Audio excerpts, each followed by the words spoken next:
international human rights. Today we're proceeding, today's proceeding to a briefing with the Canadian group of the Interparliamentary Union, and we will follow this with some subcommittee work that will be in camera. So to ensure an orderly meeting, encourage everybody to have their microphones on mute. When your time comes up for questions, at just about with 30 seconds left, I'll just kind of flash this card. So you'll see that you've got 30 seconds left of timing for questions. And for those that require interpretation, you'll see the globe at the bottom of your screen, and you can click on that for English or French. So with no further ado, I'd like to welcome our witness, somebody that is no stranger to all of us. I don't know, I'll refer to him as the Honourable David McGuinty, also, or MP, or Mr. President of the Canadian Group of Interparliamentary Union. Well, welcome, David, and for joining us here and being able to give us your brief and then take questions, and then we'll wait for your colleague David Cunningham Carter to join us when he can. Okay, so you'll have 5 minutes at this time, and you'll be leading off. So, floor is yours. Well, thank you very much, Mr. Chair, and good evening, colleagues. It's good to see so many of you again. Thank you very much for your interest in the Interparliamentary Union, or the IPU, and specifically its Committee on the Human Rights of Parliamentarians. The Parliament of Canada has a long history with the IPU, having formerly joined the organization in 1912 and reconstituting the modern-day Canadian group of the IPU in 1960. Today, the Canadian group has 68 members of Parliament and 25 senators as members. I'm here today, hopefully soon, with my colleague, the Right Honourable David Carter, until very recently a member of the New Zealand Parliament, a former Speaker, and a former very active member of the IPU's Committee on the Human Rights of Parliamentarians. L'Union interparlementaire, qui a... The Interparliamentary Union, which celebrated its 130th anniversary in 2019, is a world group with national parliaments from around the world. It is the oldest such organization. Right now, there are 179 national parliaments that are members, and it works in collaboration with the United Nations to promote democracy, peace, and cooperation between peoples. The Interparliamentary Union is interested in many topics. For example, tensions in the Middle East, healthcare, sustainable development, violent extremism, international humanitarian missions, and young parliamentarians. On the Human Rights of Parliamentarians is the only international mechanism that seeks to protect and defend legislators experiencing human rights violations, such as torture, kidnapping, murder, arbitrary arrest, and detention. This committee, comprised of 10 parliamentarians from around the world, carries out in-country missions and meets in camera several times a year to examine ongoing cases and new complaints. Its most recent report and decisions, released in November 2020, address cases involving 160 members of national parliaments from 13 countries, including Venezuela, Belarus, Uganda, the Philippines, and Egypt. These are only a portion of those the committee examined in 2020 and confirm an overall upward trend in violations of parliamentarians' human rights, 85% of which are cases involving members of the opposition. The list of alleged human rights violations documented in the 2020 report, Mr. Chair, includes murder, torture, and other acts of violence, intimidation, arbitrary arrest and detention, abduction, lack of due process and fair trial proceedings, and violations of freedom of opinion and expression. Generally speaking, the committee's decisions do four things. First, provide a detailed description of the complaint. Then express concern for the alleged violation of human rights, followed by an affirmation of the IPU's readiness to support capacity building within various public institutions. And finally, encourage parliamentary, governmental, and judicial authorities to take the appropriate measures to ensure that the human rights of parliamentarians are in fact protected. I encourage members here this evening, many of whom are actually members of the IPU but may not know that much about the Committee for the Protection of the Human Rights of Parliamentarians. I encourage them to ask my esteemed colleague, Mr. Carter, for more detailed information about the committee's procedures. To conclude, Mr. Chair, the information contained in these reports really serves no purpose if awareness of them remains limited to those who participate in the IPU. Their value, I feel, and I think our executive committee of the IPU in Canada feels, is magnified when they are broadly promoted and more clearly integrated into the work of national parliaments. Thank you very much, Mr. Chair and colleagues, for your kind attention. Thank you very much, Mr. McGuinty. I'm just going to check quickly with for your remarks. I just want to check quickly with the clerk. No, we don't have connection yet. No, okay. So we are going to open it up to questions, Mr. McGuinty. The first round is 7 minutes each questioner will have, and we are going to start it off with Ikra Khalid from the Liberals for 7 minutes. Ikra. Thank you very much, Chair, and thank you, Mr. McGuinty, for coming before our committee on this really insightful project and initiative. As you said, I had no idea that this existed.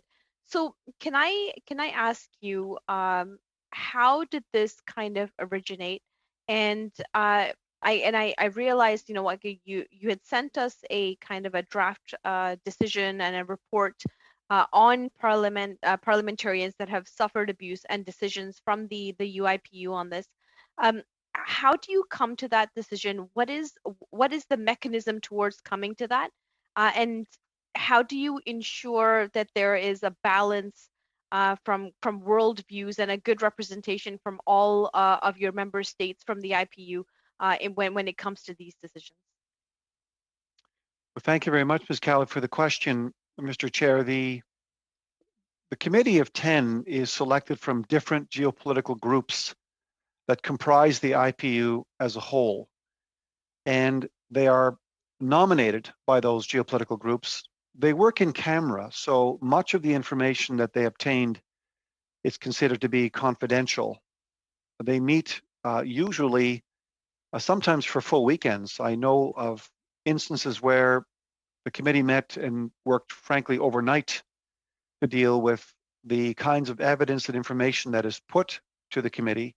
They have a team of evidentiary experts in Geneva at the IPU head office, so they warrant the information as best they can. They sometimes conduct field visits to countries that are affected, where the parliamentarians may be at risk.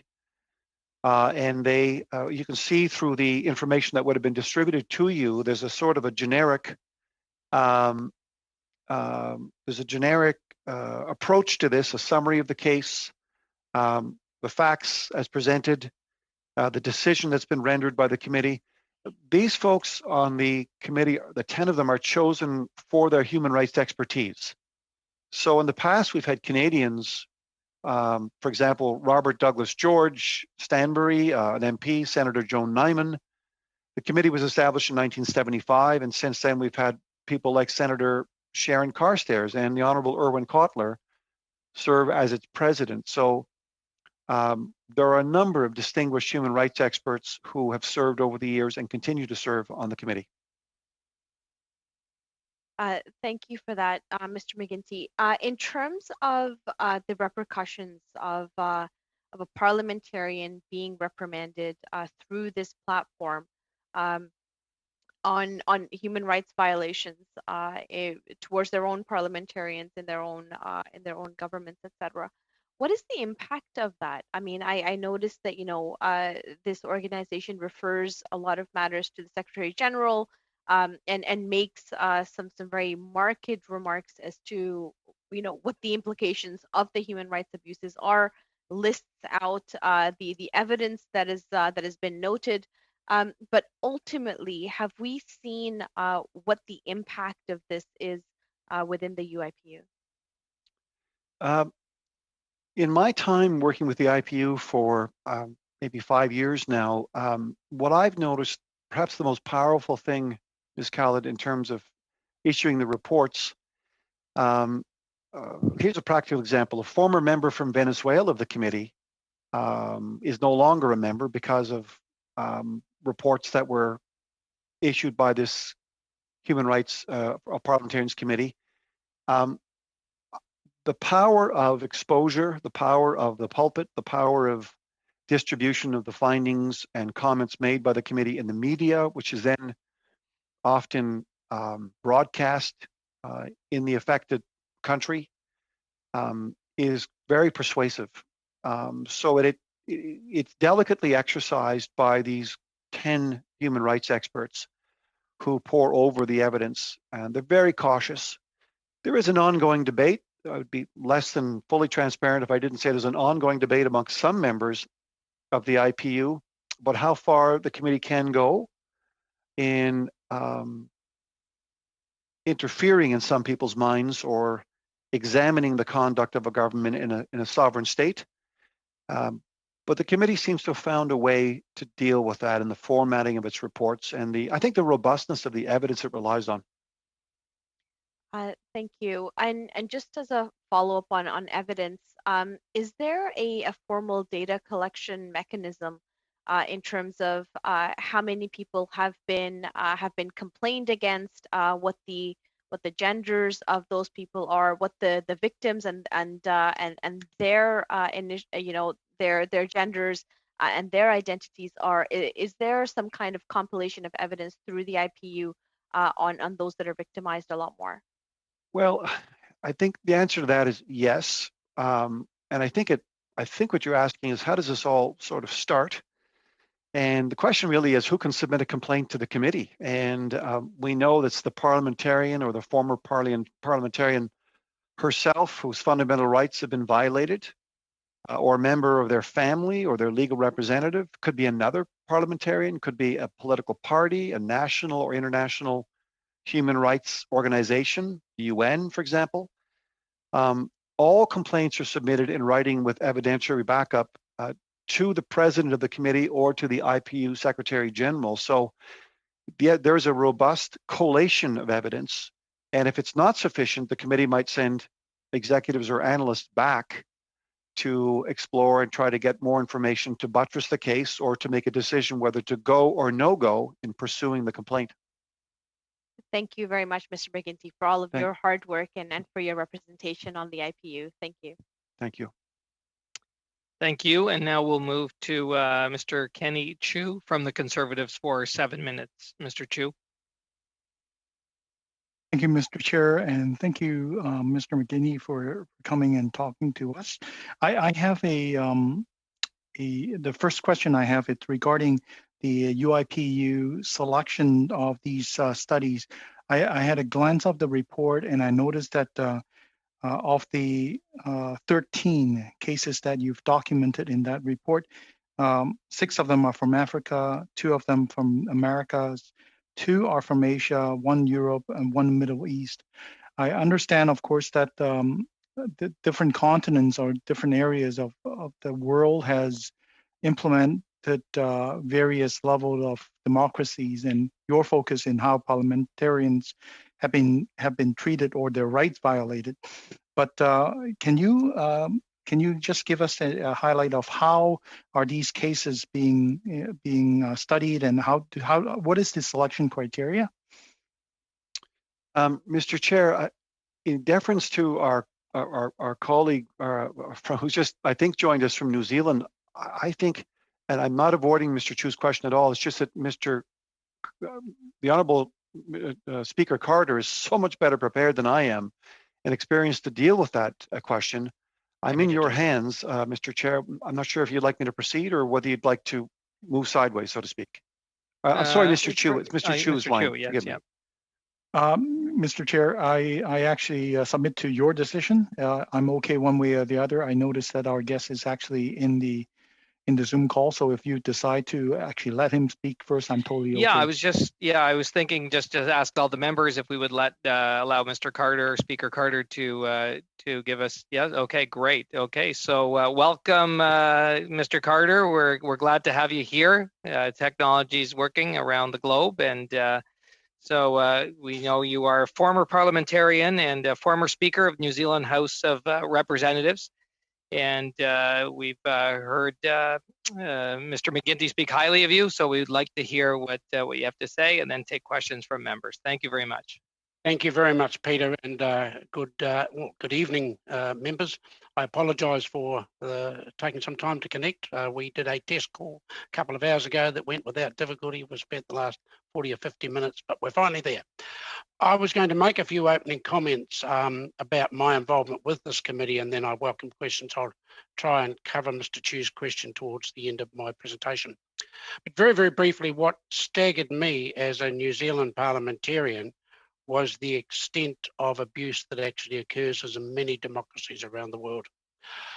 We take it for granted down here, and I suspect in Canada you are relatively uninformed, unless you have a special interest in the human rights, of some of the abuses that occurs to elected representatives right around the world. I recall being in Geneva and talking to our embassy there on an IPU visit before I was involved in this committee, and collectively our staff there said of all the work that the IPU does, the most valuable work is this committee. And subsequent to that, my first involvement was as a former speaker to be asked to join a mission to the Maldives. And we travelled there, we spent a couple of days there and spoke to opposition MPs. Some of them were imprisoned, incarcerated in awful conditions. There were MPs that were not being advised when Parliament was sitting because they're opposition MP. Others were arrested when they entered the Parliament building, etc., etc.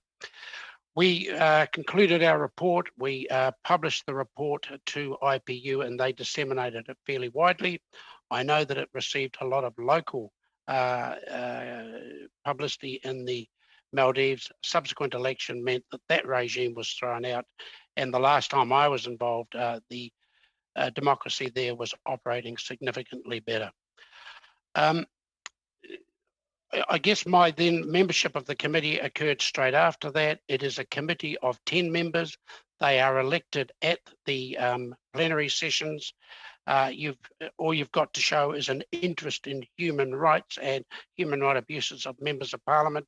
And if the plenary elects you, you're on the committee. It's a 5-year term. To move to Mr. Chu's point, how do we hear about the abuses that are occurring? We receive complaints, and one of the processes we address straight away in these meetings we have is whether it meets the criteria for us to continue further investigation. So we're dealing with countries like Venezuela, like Turkey, like Cambodia being some of the obvious ones. My last involvement with this committee before I retired as a member of Parliament was a trip to Turkey, where there are clearly significant abuses occurring to people that have been democratically elected. So they pass a criteria as to whether they're eligible for us to further investigate. We then will meet aggrieved parliamentarians if they're travelling to these plenary sessions. On the odd occasion, we put together a mission, if we're able to go to these countries, make the necessary inquiries. One of the real spotlights of our reports then is our presentation to the plenaries, which used to, prior to COVID, occur every 2 years. They're a session towards the end of the plenary, they're day 4 or day 5, but most delegates who have travelled to those plenaries take a huge amount of interest in the work that the committees are doing, and therefore become far more well informed of some of the abuses that occur I think that's a very quick wrap because I realise I'm late in getting to the call, but I'm only too happy to take any questions.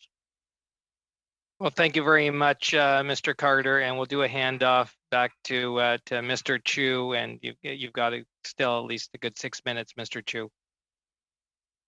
Thank you, Mr. Chair, and I appreciate you not taking the advantage and persecute the opposition here. But joking aside, I'm very happy to not be in that report. Canada has a fulsome and comprehensive democracy that we enjoy. But let me get back to the question that I have.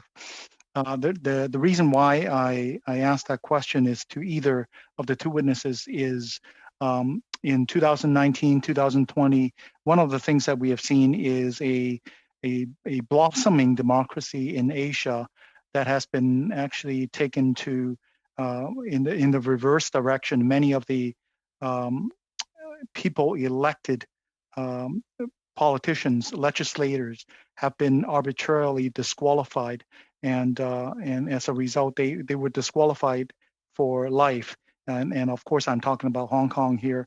And I wonder why the committee did not pick that up and had conducted some study on that. Mr. Chair, do you want me to answer that? Please, yes, Mr. Well, Chair. of course, the situation in Hong Kong has occurred more recently since I was no longer a member of the committee. It may well have received complaints from Hong Kong opposition members of parliament, and it may well be undertaking some investigation. To make progress, you've actually got in a situation like Hong Kong, and I suspect it won't be long before we're hearing from opposition, from members of parliament in Myanmar, for example. To make progress, you've actually got to get into the country and talk to the people who have been abused. You've got to talk to some of the authorities. If you can't get in, it's difficult to do anything more than a superficial investigation. And the best example I can give you, and it's in your continent, Venezuela. They keep saying they'll invite this committee there. It has never happened, but we're all well aware of the abuses that are occurring to opposition members of parliament in Venezuela.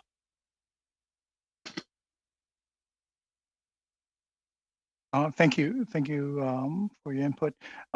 Speaking of Venezuela, we understand that the opposition parliamentarians have been facing threats, suppressions, and surveillance. Needless to say, intimidations and violence. Is there any suggestion in the report or in the committee that parliamentarians around the world, including here in Canada, that we could do, especially as SDIR, the International Human Rights Subcommittee here, that we could actually focus on and perhaps shine some lights into that or take some action to help our fellow parliamentarians? In the case of Venezuela, we actually have a member of the committee who's from Venezuela.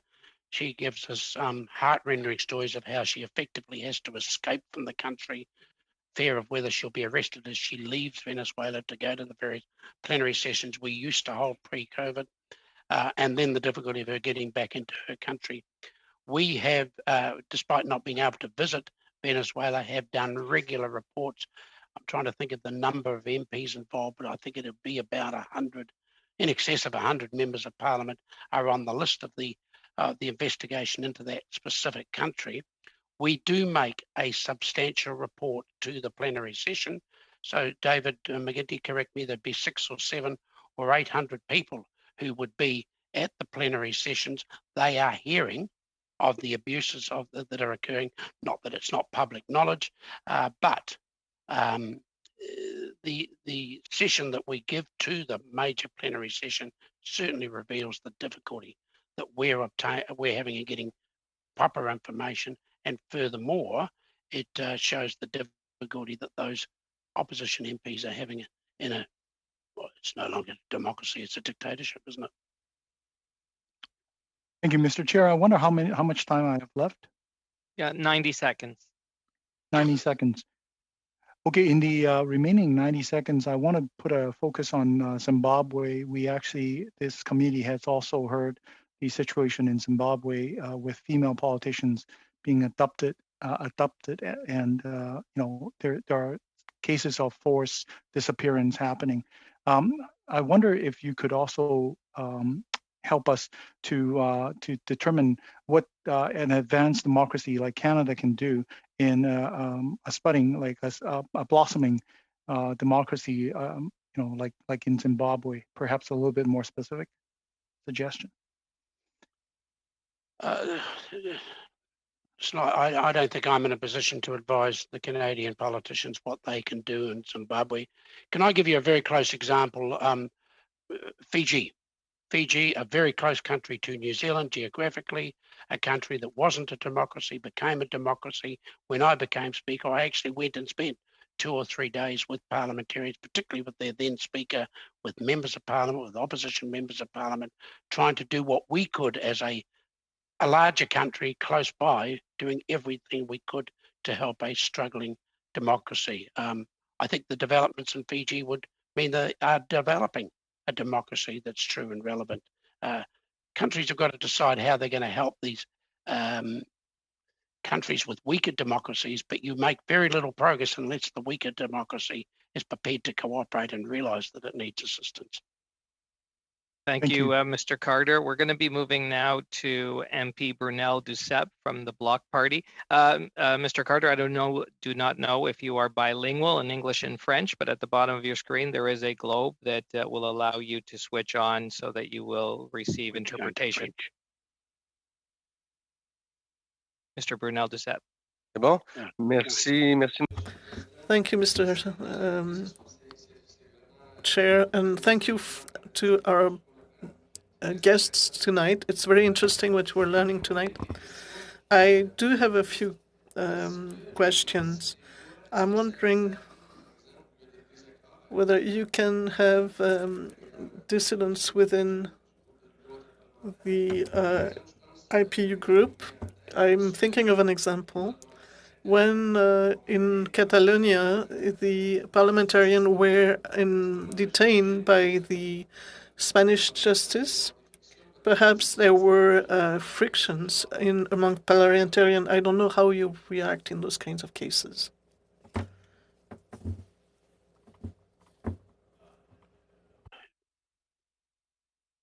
When we have these plenary sessions and there's visiting members of Parliament and there's conflict between two countries, we often have some very heated discussions. And I can think of the situation and the relationship or lack of relationship between Palestine and Israel. If you go back to Venezuela, they try to send non-elected people who the president has declared to be elected instead of genuine elected members of Parliament. So this conflict will occur on the floor and the plenary of these sessions.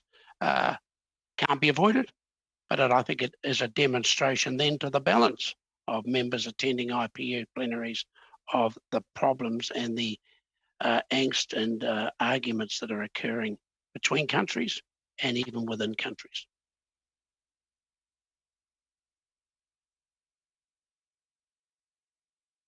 Merci pour... Thank you for your answer. So was there some kind of complaint when the parliamentarians in Catalonia were put to prison? Recall any cases lodged before the committee whilst I was a member in respect of Catalonia? No. But I haven't been involved now for the last 12 or 18 months, so something may have developed since. Donc on confirme qu'il y avait rien. Okay. So you confirmed there was no complaint. Okay, thank you very much. Something else, and I don't know if it's part of your discussion, if it's a concern, but we see that even in the West, there are a situation, of course, it doesn't compare to other countries, certain other countries that are a developing country or what happens in Myanmar right now. But that's something that we saw more and more. It was kind of very slow, but now we see that there's a lot of conspiracy theories. And you see civil arrest of MPs. We saw that even here last year when they did, citizens were arresting MPs. Well, is this something that is not very important, or is it something that is taking more importance? If I may. Situation you're referring to an arrest of MPs within Canada. If an MP breaches our law and is under suspicion for a law, then perhaps that person should be arrested. But what we're talking about is genuinely elected representatives in these other democracies that are then denied their right to partake in democracy. And the point I made at my opening remarks, Canada and New Zealand live in very benign democracies. They work. We have elections. Sometimes we don't like the result, but we all accept the result and we move on and wait for the next election. That does not happen in many democracies around the world. It was an eye-opener to me, the extent to which it's occurring. And I think at the moment, the committee I'm referring to is investigating about 500 or 600 MPs that have been abused and their human rights have been denied in a total of 42 countries. It's a widespread problem. Est-ce que Monsieur McGuinty, vous vouliez peut-être répondre? Mr. McGuinty, I think you had you wanted to add an answer. Yes, I would like to add something. Maybe the most important things, or one of the most important things about the IUPU, is that it's a way to regroup in a way. We are 1,000 or 1,400 parliamentarians. Most of them are speakers of houses. So our group is a significant group on the international level. And when we are a Canadian parliamentarian, we are often meeting people in bilateral meeting. That is to say, we can really express our concerns about what happens in Zimbabwe or Myanmar or else. And anything that has to do with capacity building, Canada already supports the IPU, and it was a $2.5 million to help with women in politics. So we really are engaged with technical assistance in many countries, and including Zimbabwe. And on page 18 of the report, there is the case of Joanna Mamombe, a woman of Zimbabwe. And the significance of the IPU in the world is that we can bring together different players of the countries that we are trying to bring back to the UP. For instance, we are trying to get the US back in the IPU. They are not here since 1994, but we are trying to get them back. So you're telling us it's a place of where we can exchange ideas. Thank you very much. We're going to move now to our next questioner. That'll be NDP Ms. Heather McPherson for 7 minutes. Thank you, Mr. Chair, and thank you very much to both of the gentlemen for your testimony tonight. It's very interesting. One of the areas that I've done a bit of work in, and I'm quite interested in, is in terms of electoral observation, ensuring that the actual process to getting parliamentarians into the position is fair and equitable. And I'm just wondering, is that something that is part of the mandate of your group? Is that something that you look at the fairness in which parliamentarians, I guess, become parliamentarians around the world?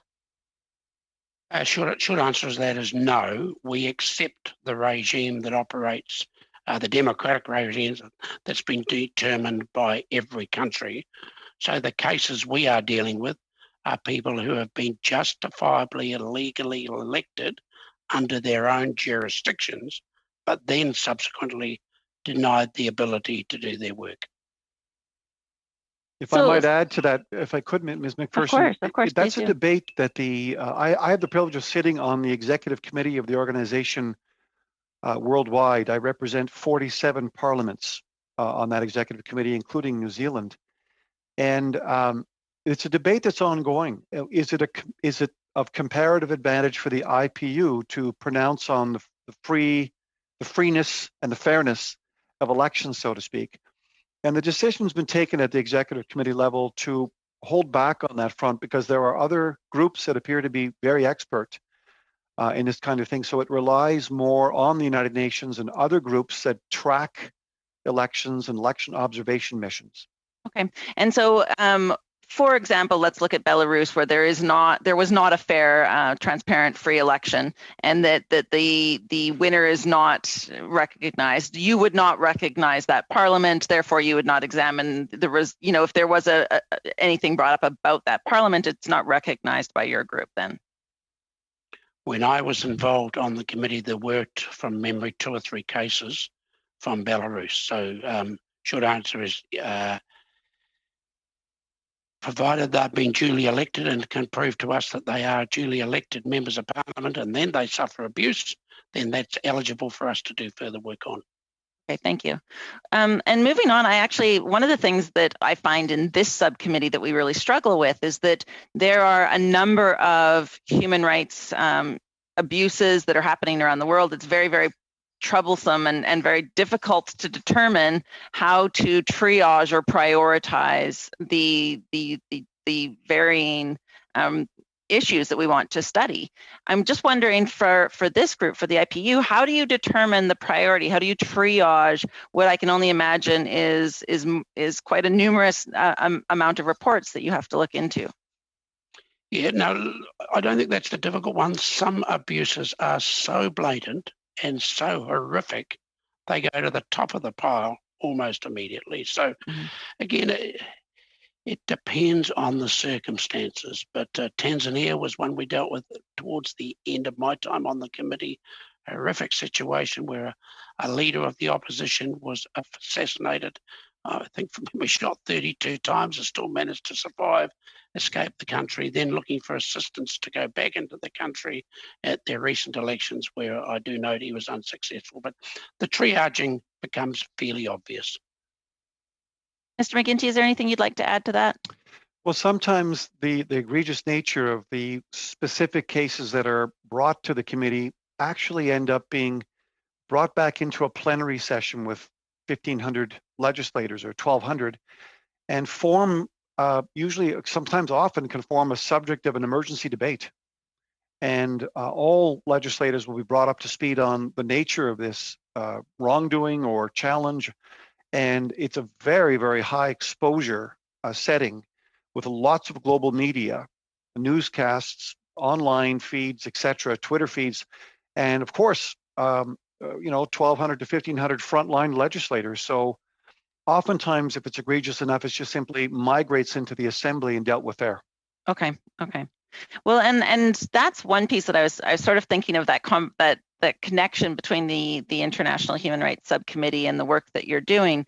And one of the things that I'm wondering about is, is there the possibility for the IPU to feed in or to recommend studies for the committee? Is there ways for us to benefit from the research that you've done, or to the lessons that you're learning, or recommendations that are coming from you? Has there been a relationship between this subcommittee and this committee and the IPU in the past, and is that a potential? There's a very strong relationship between the committee and the other delegates, many of them who are regular attendees to IPU plenaries.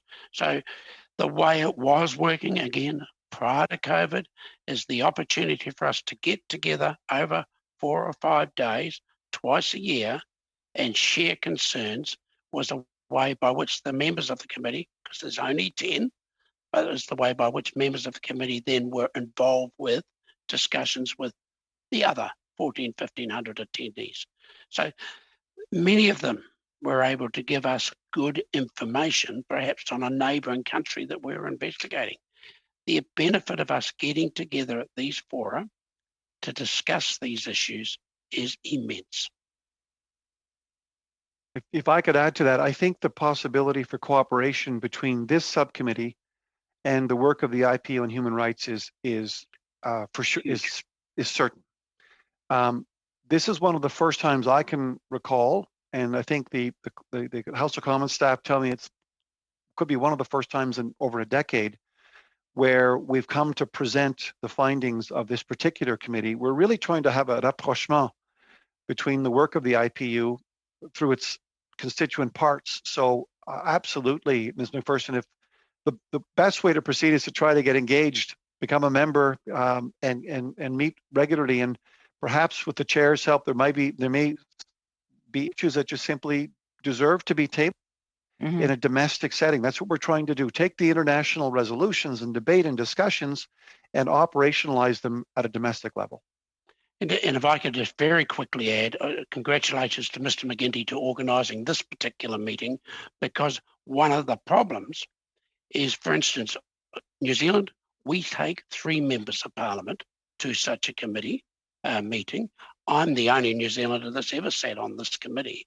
We come back into the parliament of 120. How do we actually tell them of the work we've been doing and the abuse that's occurring? So there is a definite relationship between any specific subcommittee or committee in any parliament focused on human rights, then working far more closely with the Human Rights of Parliamentarians Committee. Well, I hope we get to work with you very much in the future. Thank you very much, both of you, gentlemen. Yes, thank you. And that, so members, we're moving into the second round now. So in this round, it'll be 5 minutes of time for questions. And we'll start with Anita Vandenbelt, Liberal member. Anita? Thank you very much. And again, I would like to echo the thanks to both of our witnesses for your testimony this evening. I think we're all learning a lot about the work that IPU does, which I think a lot of us felt we were familiar with, but weren't necessarily aware of this particular aspect of it.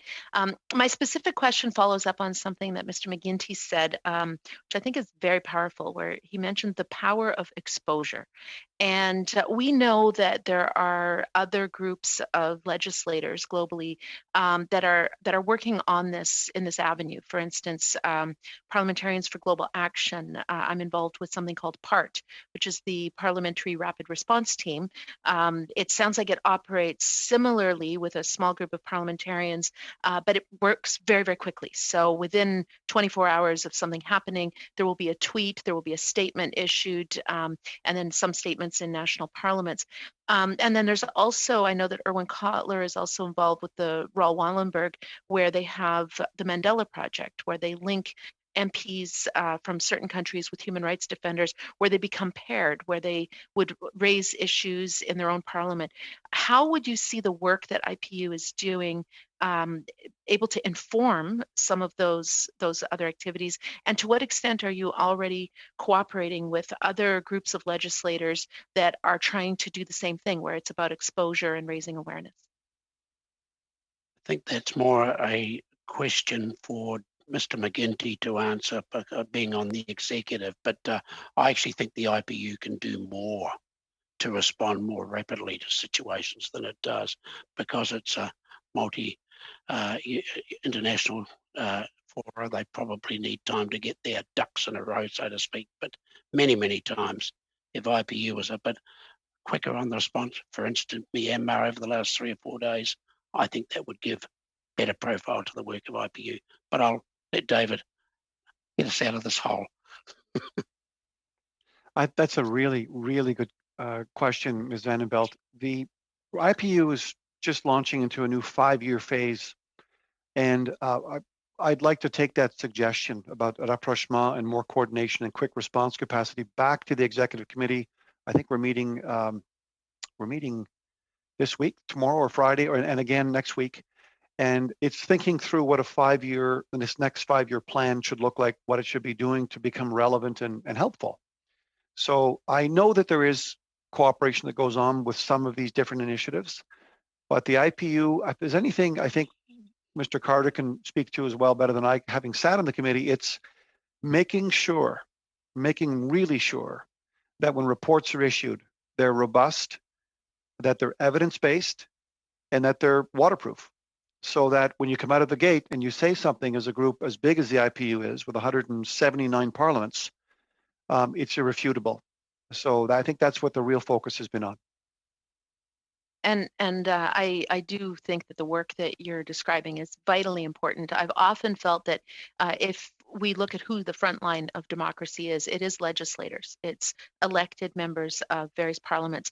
We know that authoritarian forces are working globally, and if we as legislators, as the front line, aren't working globally, then we won't be able to proceed. So I think this is very important. My second question, if I have time, Mr. Chair, is about gender, because I've done a lot of work before politics internationally on women in politics, and we know that women face, especially women who are legislators, face different kinds of attacks. They face sexual violence, attacks on their families. Do you find in your reports, I noted that you divide it by gender, but do you find that the nature of the threats and the nature of the human rights abuses that female parliamentarians are facing is different from men? And how are you tracking that? In the cases I can quickly recall, the short answer to that question is no. The abuses that were occurring to duly elected members of parliament were across the board. There was no difference in the abuse occurring, be it male or female. I think the issue you raise is actually a bigger issue, and it's been one that's been a focus in the last couple of years in a country like New Zealand, where the women parliamentarians here have actually acknowledged they face pressures that their male colleagues don't. And that's now that it's been brought to light, and it may be the same in the Canadian House. Now that that's been brought to light, it must be addressed. Thank you. And now we'll move over to the Conservatives and Mr. Scott Reid for 5 minutes. Thank you. I'm trying to get my head around which kinds of countries are the ones that are most likely to be responsive to pressure and abuse having occurred in the country as your starting point. Which countries are likely to be responsive? I noticed, Mr. Cunningham, that the two countries you had cited as having had success were the Maldives and Fiji, both of which are quite small countries.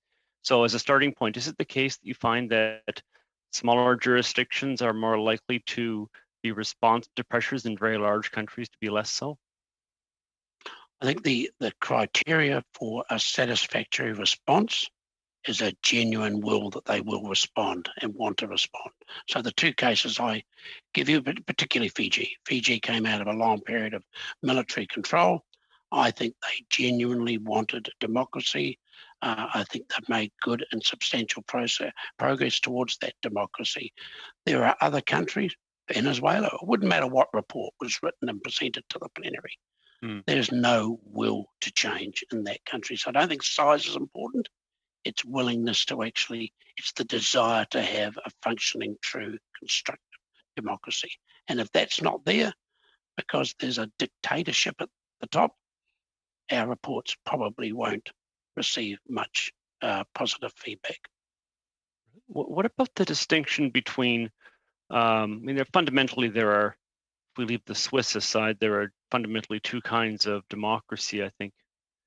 Westminster-style parliamentary democracies with responsible governments, and countries on the congressional model, of which the Americans are the most prominent, but Venezuela would be in this category too, where there's a distinction in the executive functions separately from whether or not it has the confidence of the legislative branch.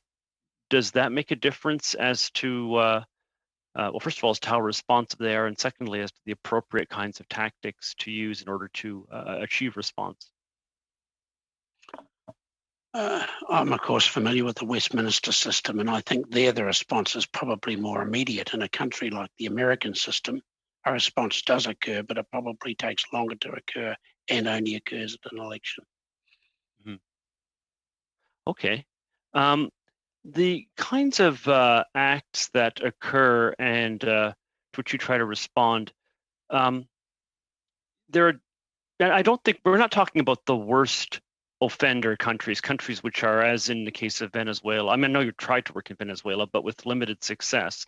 It's slid so far out of democracy. It suggests to me that even those who are engaged in inappropriate acts or at least some elements of the governing party, have a desire to make the country more democratic than it is. I suppose what I'm asking is it the case that you require a certain degree of goodwill or guilty conscience on the part of the perpetrators, or some part of that organization, that party, whatever, that is conducting the abuses? Well, I'm going to use as an example Mongolia, where we've done quite a lot of work in a mission to Mongolia. The original so-called father of democracy was assassinated, and I think I'm right in saying late 80s or early 90s, Mr. Zorig. No one was ever held accountable, and the suspicion was that those people then proceeded to the highest levels of both their government and their civil service. More recently, they actually did charge 3 people with that murder and convicted them and jailed them, and only after, and again from memory, because not long I've read the report recently, 10 years later, did it become apparent that those people never committed the murder. They'd been jacked up crimes and imprisoned. So that was a case that's ongoing. We've never got to the bottom of it, but that was done because Mr. Zorig and his surviving family deserved justice, and it was a case where it was abuse of an elected representative. It needed tidying up. I'm sorry, I'm just actually confused. I'll just use the few seconds I got. Let's just ask for clarification. You're saying in the case of Mongolia that after the assassination occurred, at some remove of time, there was then a charge made against individuals who ought not to have been charged. These were trumped up charges against them? That's exactly how it turned out. It's like reading a novel.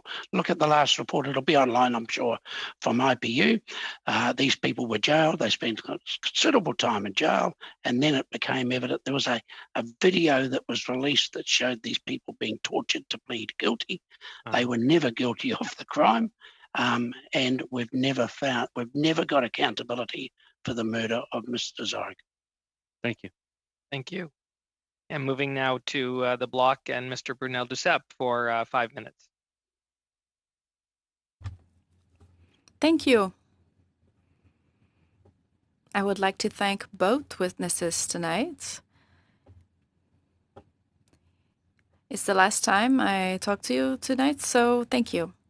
Something that's very important for me is young parliamentarians. It's the next generation. Choices that we make today will have an effect for them. So more and more, we have to lead them to participate. At the IPU, it's not only important, it's something critical. So I'd like to know, is there a proposal for young parliamentarians in the union? If I may, yes, absolutely. 3 years ago, the IPU chapter in Canada invited, I think we received 130 young parliamentarians in Ottawa for 4 days. Every 2 years, there's a meeting of young parliamentarians. Well, that was before COVID, obviously. And secondly, there is a committee that has as a goal the participation of young people. And recently, after our discussions in the executive committee, I proposed that the new president, who is Portuguese,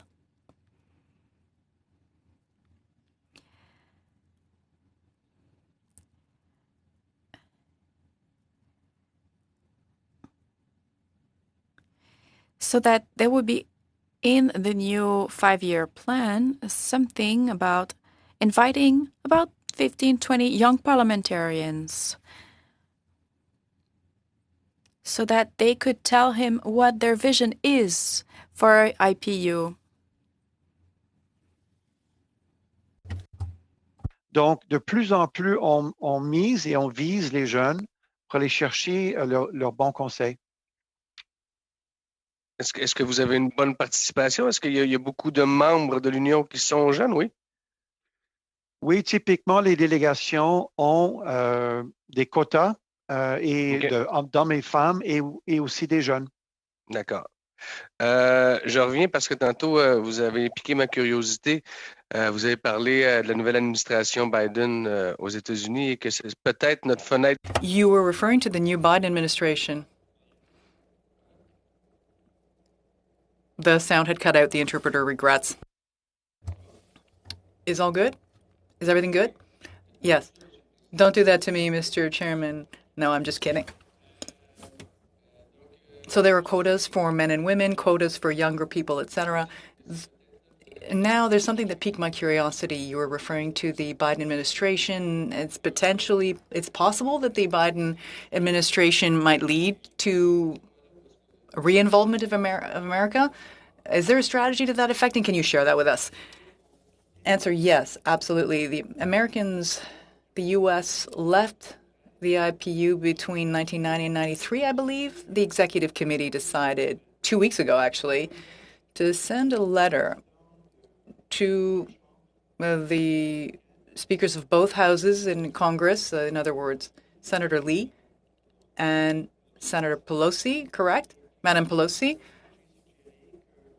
I suggested that the letter not only be sent by the new chair, the Portuguese chair, but that the 18 members of the executive also sign on.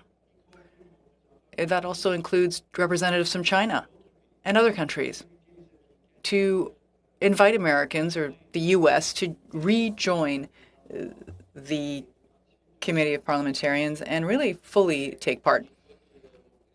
Question, I see that my dear chairman, my favorite chairman, is telling me that I have no time left. I want to take this opportunity to thank you once again, and I send you my best wishes for the future. Thank you very much, and good evening. Okay, well, thank you, Alexi. And now we're moving over to Ms. McPherson from the NDP for 5 minutes. And Ms. McPherson, you'll be our last questioner. I get that role every single time, which is my luckiness, I guess. One of the things that I was looking at, gentlemen, is on the IPU website, the interactive map of the latest cases of MPs in danger, and it brought to mind for me that there are regions of the world that we already know would be high risk for parliamentarians to participate, to be safe, especially parliamentarians, of course. And I'm just wondering what role the IPU sees for themselves, or if you do have a role in terms of preventative actions or ways to prevent things happening to parliamentarians before it happens. Do you have any role with that, or is that outside of your scope? Mr. Carter, maybe I'll pass it to you first. Listen, I think it's really a question for David McGuinty to answer. He's on the executive. He's the one that develops the wider scope of IPU. I think it could do more, but really it's an executive question. And Mr. McGuinty? You know, one of the interesting things about the IPU, Mr. Chair and Ms. McPherson, is that the tagline, the slogan is "For democracy, for everyone." And there's a view amongst the executive committee that that's the core business of the IPU. And so increasingly, I mentioned earlier that Canada has been supportive of additional programmatic support to help strengthen the participation of women in elected public life. That's another, there's yet another request from the IPU to the government today for another program very similar, but the Swedish government and other governments provide programmatic support to do just that, to build capacity, to build an understanding of the rule of law and good governance and institutional strengthening. There's best practices that is being shared on a regular basis. There's a new task force committee on anti-terrorism, given some of the fundamental questions in that area that we're all facing. So there is a strengthening role, hopefully amplified throughout the whole community, but there's more to be done. And we need as many young, dynamic, and not so young, dynamic parliamentarians to join us on this journey. So, Mr. Chair, through you, everyone is invited to join and hopefully help participate and get the message out.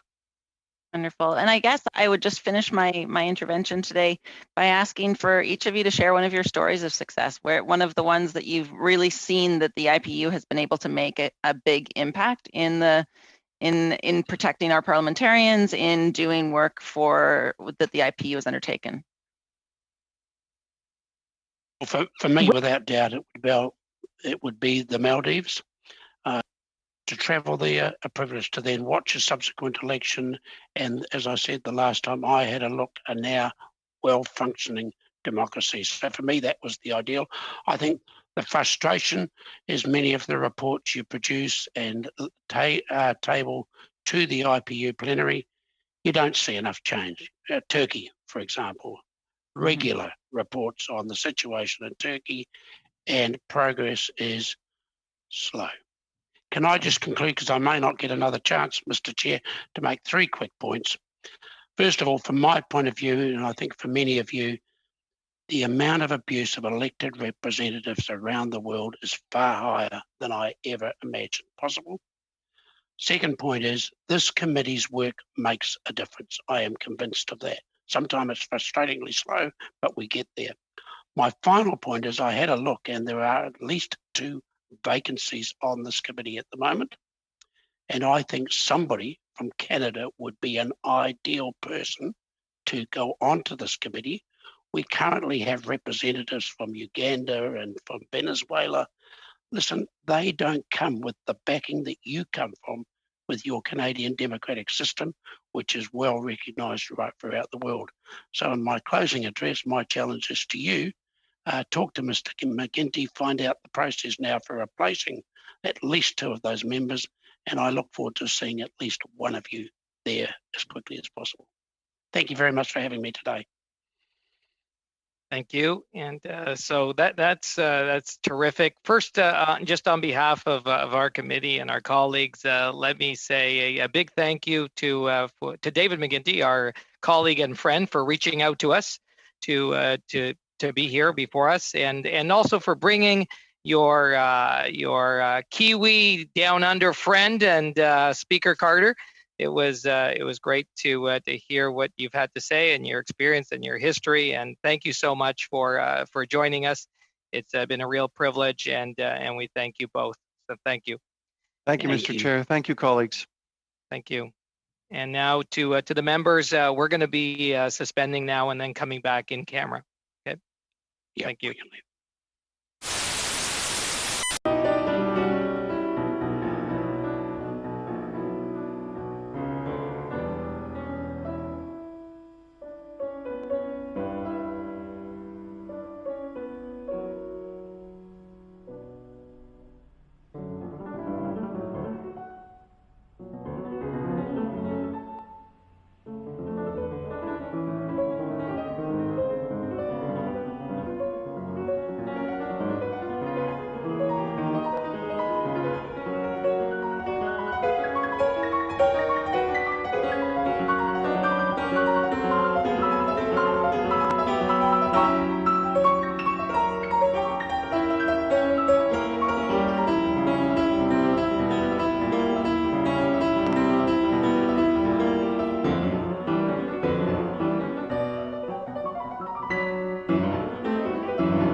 you.